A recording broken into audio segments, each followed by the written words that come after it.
Hello दोस्तों, कैसे हैं आप सब। चलिए शुरू करते हैं। आज हम करने वाले हैं pricing method. There are two pricing method, उनके प्रैक्टिकल क्वेश्चन भी करेंगे। बहुत ही नॉर्मल क्वेश्चन आएगा इसका एग्जाम में, 4 से 6 नंबर तक की वेटेज इसकी रह सकती है। तो सबसे पहले करते हैं इसका फुल कॉस्ट मेथड। मेरे एग्जाम में भी आया था, तो बहुत इंपॉर्टेंट है, बहुत ध्यान से देखना है। फुल कॉस्ट मेथड की हम बात कर रहे हैं। फुल कॉस्ट मेथड का सबसे पहले फॉर्मूला आपको याद कर लो अच्छे तरीके से। Selling price is equal to total cost plus desire profit. Total cost निकालते हैं variable cost plus fix cost करके, बचपन से ही जैसे निकालते आए हैं। तो चलिए इसको एक एग्जांपल से हम समझ लेते हैं।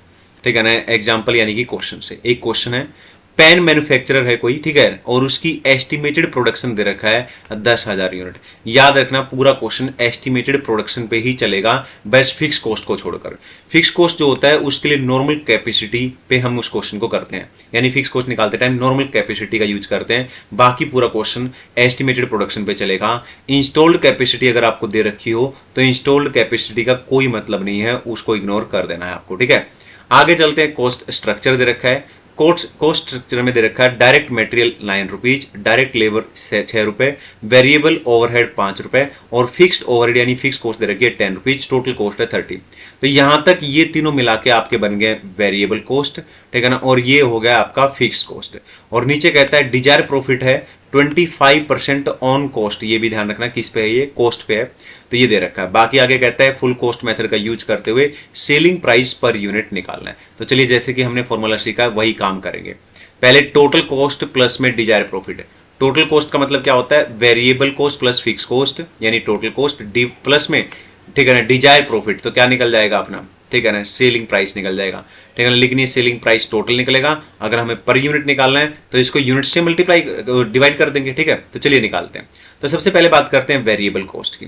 तो वेरिएबल कॉस्ट ऊपर जाएंगे, यहाँ पे दे रखा है 9 रुपीज, 6 रुपीज और 5। सबको किससे मल्टीप्लाई कर देंगे, जैसा कि मैंने बताया था एस्टिमेटेड प्रोडक्शन पे क्वेश्चन करेंगे। ठीक है ना, तो 10,000 से मल्टीप्लाई कर देंगे सबको।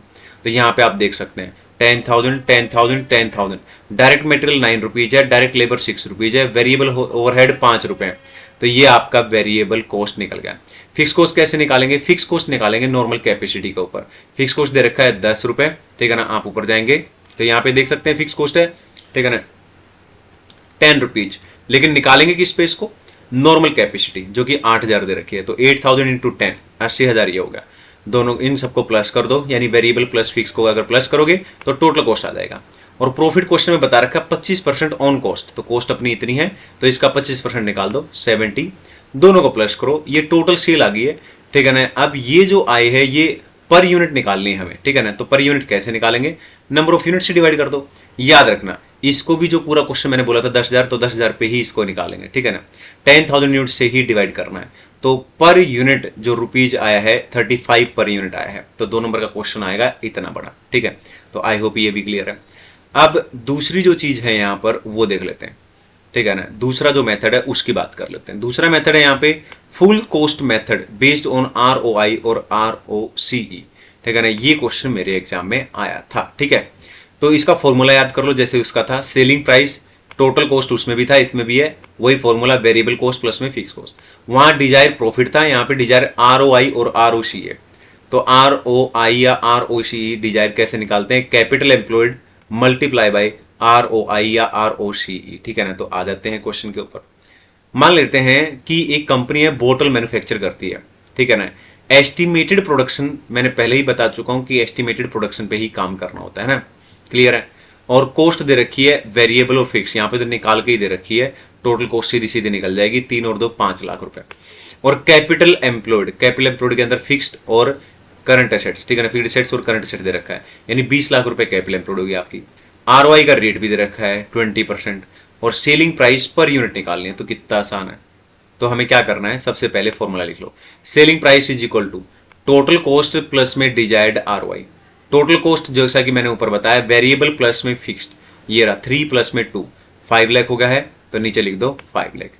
डिजायर्ड ROI हम निकाल लेते हैं। ये कैसे निकालते हैं, कैपिटल एम्प्लॉयड इनटू में ROI का रेट, कैपिटल एम्प्लॉयड इन दोनों को प्लस करके निकल जाएगा, ROI का रेट दे रखा है।